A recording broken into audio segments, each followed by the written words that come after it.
She got pregnant, but I've had a vasectomy. I'm not the kind of man who doubts easily. I've always believed that trust is the foundation of everything. Without it, what's the point of being in a relationship at all?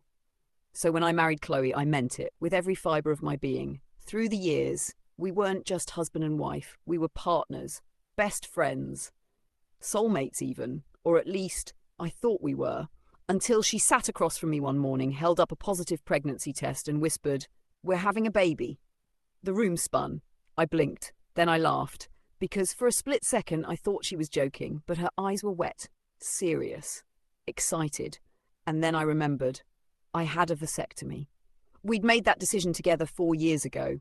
After 2 gut-wrenching miscarriages and a year of therapy, we agreed that the emotional toll was too heavy. Chloe said she couldn't go through it again, and I promised I'd support her. So I scheduled the surgery. She drove me there. She sat in the waiting room with magazines and ginger ale. She picked me up afterward and tucked me into bed. There were no secrets, no mistakes, no chance. Now I was staring at 2 pink lines. A baby, a miracle, she said. But I knew better.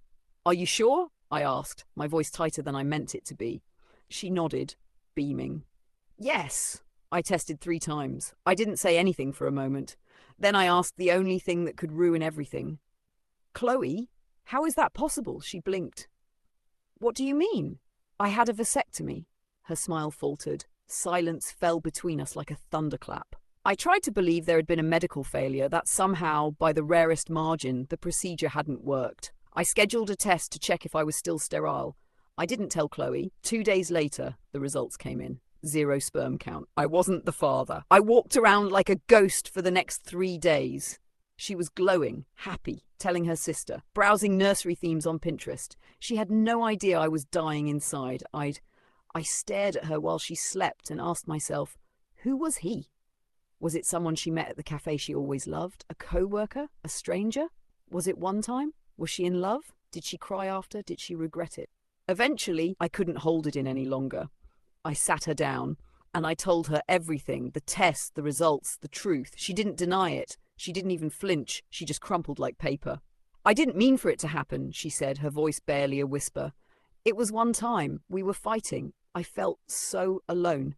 I didn't respond. She continued, "It didn't mean anything. I didn't think I could get pregnant." I was stunned. "How long were you planning to keep it from me?" I asked. "I wasn't," she said. "I was scared. I didn't even know for sure until last week." "Do you love him?" "No," she said immediately. "It was a mistake. You're the only person I've ever truly loved." But love felt irrelevant now. I wasn't angry. Not yet. I was just hollow. The kind of hollow that echoes when you breathe. That night I slept on the couch. She cried in our bedroom. I didn't have the energy to comfort her. I spent hours staring at the ceiling, imagining another man's face, his voice, his hands on my wife. It was torture. The next morning, I packed a small bag and left. I didn't say goodbye. I just needed space. I rented a small apartment across town. Chloe called, texted, emailed, wrote me letters, left voice notes. She said she wanted to raise the baby together, that it didn't matter if it wasn't mine by blood, that love was more than DNA. But I couldn't decide if I was heartbroken or just broken.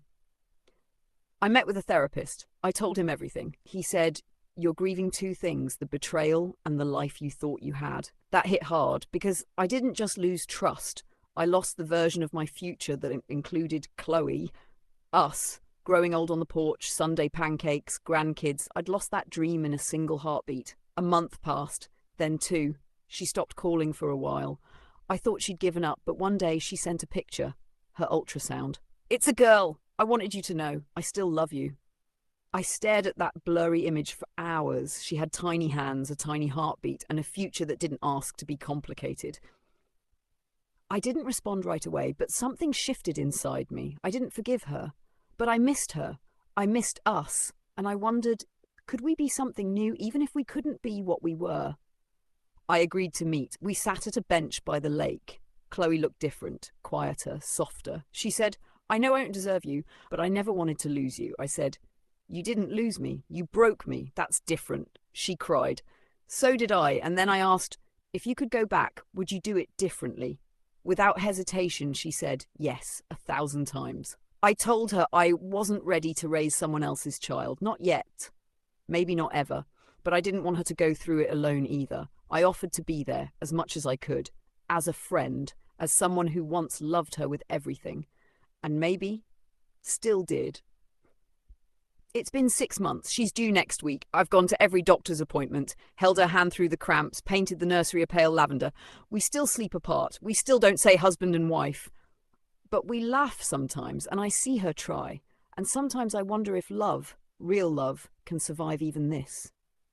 The truth is, I don't know what we are, or what we'll be. All I know is this, that baby didn't ask for any of this. She didn't lie. She didn't cheat. She just wants to be held. And maybe, just maybe, so do we.